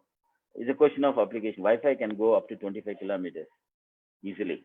And we are allowed to transmit in India also with 2.4 gigahertz up to 25 kilometers. But it needs a directional antenna. Directional antenna means we have to have one-to-one facing each other. But agricultural applications, a simple way to use, if you use a Wi-Fi, which is very cheap, less than $1 price. And the question of the skill of you is important in using Wi-Fi. Don't tell that the experience, because the electronic guy does not know what is your need. And you only take, and you don't want to give him up. Most of the problem complication is, for example, my friend designed for me. I will support him always. He's the best, he's the best. But we don't see the simple thing. I tell 2.4 gigahertz, use it above the plant height. For example, 10 feet, if you keep, everywhere you can go, easily 200 meters, okay, which are available as SOC. 100 meters guaranteed you have.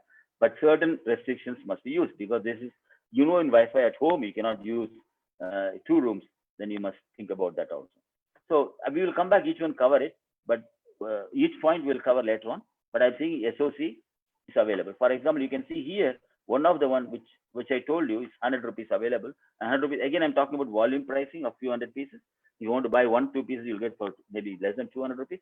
This can do all. I mean, you can connect directly. This one you can connect with directly to a PC, and you can program, and this will work with Wi-Fi. And you will see this chip is I've used in one of the applications in the field for irrigation, and it's working. Okay, that we'll see tomorrow. Somebody will explain you that, whatever. I hope so. But I think this particular one is used. So you see the power of understanding the technology is very, very important. Here we have powered on in this particular one. They are not the best one. We are talking about what is available now. We'll come back to many other things. It has got a Wi-Fi antenna. It has got a memory inside for a flash. It has got RAM, timer, IO. AD converter is not so. It's only 10-bit AD conversion, which means you get up to only 1000, 24 or 1000. Let me put that way. It has got SPA, PWM interrupt, and it has got a watchdog timer. So everything for $1 you get, and you get a communication. And there are a lot of protocols we learn. We learn protocol. We learn name of protocol, how to connect it, how to get it. So all the problem of field problem, where you're connecting. Well, Zigbee when you're using, we'll come back. Zigbee also 2.4 gigahertz, but it's only protocol. It's only protocol difference. We have Zigbee protocol, we have got HTTP protocol. We will learn all those protocols, what is the difference between them, how to use it. But unfortunately, most of the research when you read here from agriculture engineers, we put Zigbee without understanding, because the guy who, electronic fellow, knows only Zigbee model available, he connected and it worked because he saw an example. But I think we will understand what is Zigbee difference is. So it's also using 2.4 gigahertz, or you can use other. See, I tell you again, Wi-Fi is not, sorry, I talk so much, I'll give you one more. 2.4 gigahertz is we are using. Another one is called ISM band, industrial, scientific, and medical. So that is very much used also everywhere. 433 megahertz. So 433 megahertz is not allowed in India. Then we have 860 megahertz, which is allowed in India, UK. Then we have 912 megahertz. So 900 megahertz above US is using.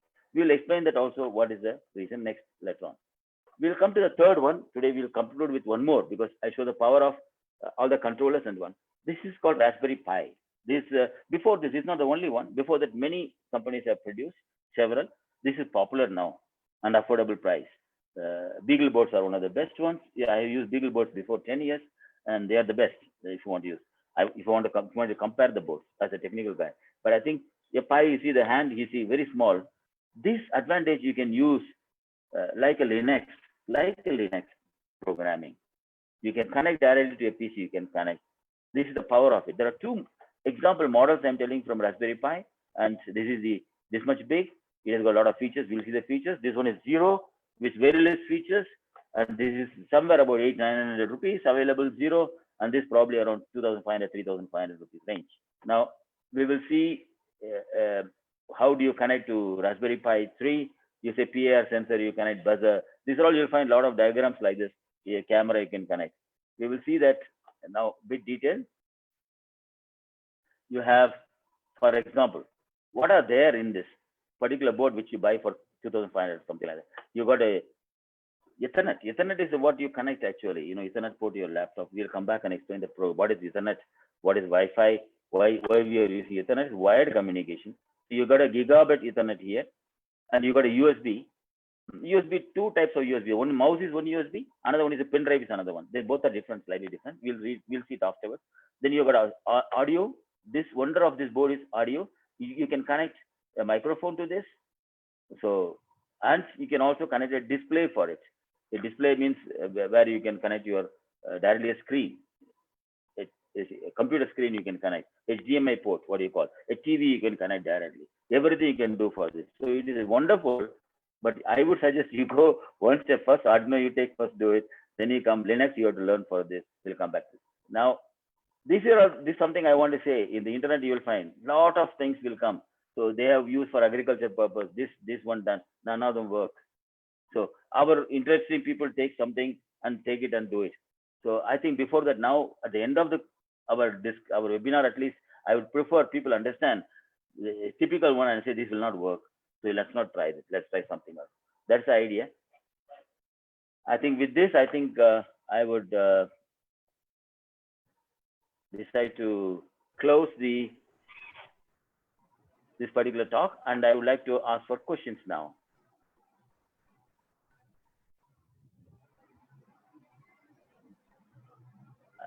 I see GTV Prabhu from Sirkat. Can you enable? GTV Prabhu from Sirkat. Can you enable? Prabhu, can you ask questions?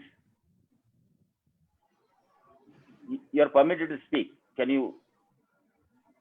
Okay. Let him, till the time he comes. Bhaskar Gaikwad is there? Bhaskar Gaikwad, if you're listening, you can ask questions now. Yes,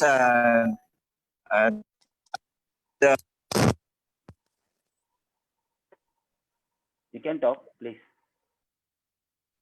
Can you enable his mic? Can you enable your mic? You have to enable the mic yourself.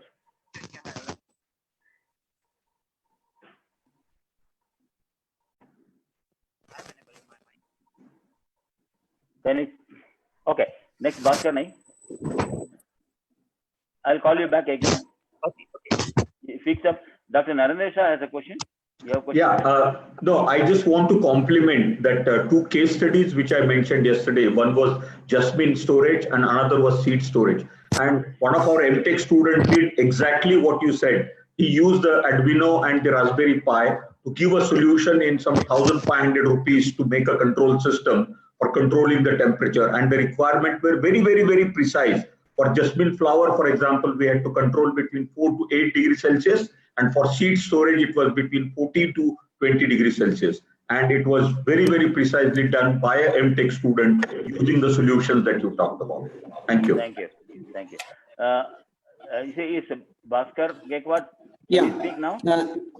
Am I audible? So, audible. Please go ahead. Yeah. So, so I've been working in this area for almost 10 years and I've worked with big Come to the question. Come to the question, okay. Please. Come to the Point question, is, please. We don't have time.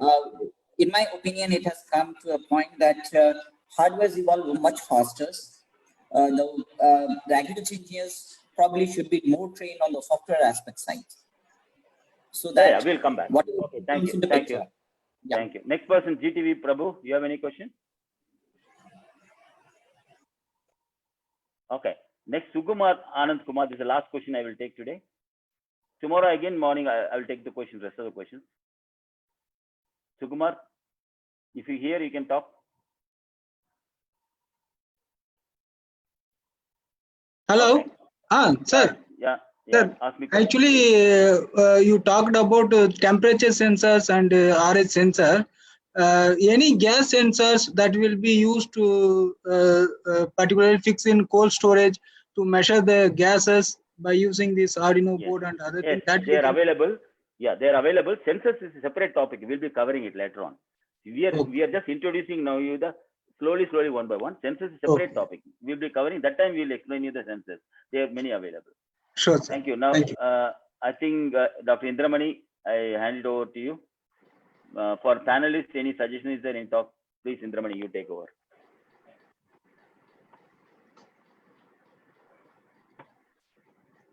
want to say something, please. Yeah. Sayed, I think we should get a feedback on your speed of delivery. To me, you are fast. So there is a request if you could that slow down a little bit. So slowly. maybe I'm too old to keep up with your speed, but I think as a teacher, I understand, I think that you have to be a little slower. Okay. And also when you are explaining, I think there also you have to slow down. Okay. In a sense that you say a sentence or two about one device or one component, then go to it. I think before people switch to the next one, they're still struggling with the previous one. Okay. So give a little gap, okay? Sorry about just. No, it's a perfect. I would like feedbacks actually from all of you. Anything, because the idea is I'm doing it to help you. It's nothing of I think. No, you're doing excellent. I want to help, so I will go slow. There was a timing issue again. I want to cover this much part because we have got only 4 days left out, and we have to cover a lot of vast area. The idea is not. Idea is that what other people are grasping. See, your delivery is as useful as other people are able to take it and understand. Thank you, sir. Thank you. Actually, this was the feedback. Also, there was a question. Also, somebody requested that Dr. Sayed should go little slowly so that people can understand. This is one. And second, there is a request that at the end of your talk, if you can take some example, application to agriculture, that one, and you can explain. So we'll see from tomorrow that at the end, if you can take some example. And this how we are going to use it. Actually, the syllabus what I have given the first day, applications are, you have to learn sensors, for example. We have to learn a lot of topics. Then only I can talk. Otherwise, very difficult for anybody to understand. We will go for applications, each one. I think the speakers also come. Like tomorrow, we'll have fixed a speaker with again with water. Let us see. I think it will come. I understood the idea. Give me for another one lecture. I think sensors will be the next one. Then we will cover it up slowly. Okay. Thank you. I really congratulate you for a wonderful lecture. This one, that training session. This is very, very beneficial, and I'm getting feedback from my friends. That's going wonderful. Both the talks by Dr. Ashok Mishra and my friend SS Ray, it was really very, very good, and many, Mishra ji put the things, real application, what they are doing at in IIT Kharagpur, and then he explained the challenges also. And Dr. Ray, actually, that idea of many of us get confused that where is the, where satellite capability and this drone capability, how to actually make both the complementary. So that question was raised by my friend, and SS Ray answered. He was speaking from his office and had to go to home. So he just he took permission and asked that he want to go. So he has already left. Thank you very much. It was a wonderful day, wonderful evening, and wonderful webinar session. And we will meet tomorrow, same time. And we initially we had planned that Saturday we will make 3 hours, but I don't. We will communicate. We will discuss and we'll communicate. And I think Professor Singh may advise that it should be Saturday, Sunday. Can we make it 3 hours, 5 to 8, or should be this one? 3 hours is a bit long. Yes. Long, no? I do think. I think we should consider only 2 hours, and then we reschedule later on after some break. Agreed. So tomorrow also we'll have 18 hours, 20 hours. Tomorrow at 6 p.m. So we will have Dr. Sidhu from Visa and Dr. Soni from Kharagpur tomorrow. The 20-minute presentation, we will adhere to the timing, and we will have a good training session tomorrow. Thank you all, for joining. Manzul from, your intervention was wonderful, excellent. Thank you. Thank you. Thank you. Thank you. Namaskar. Please close down. Yeah.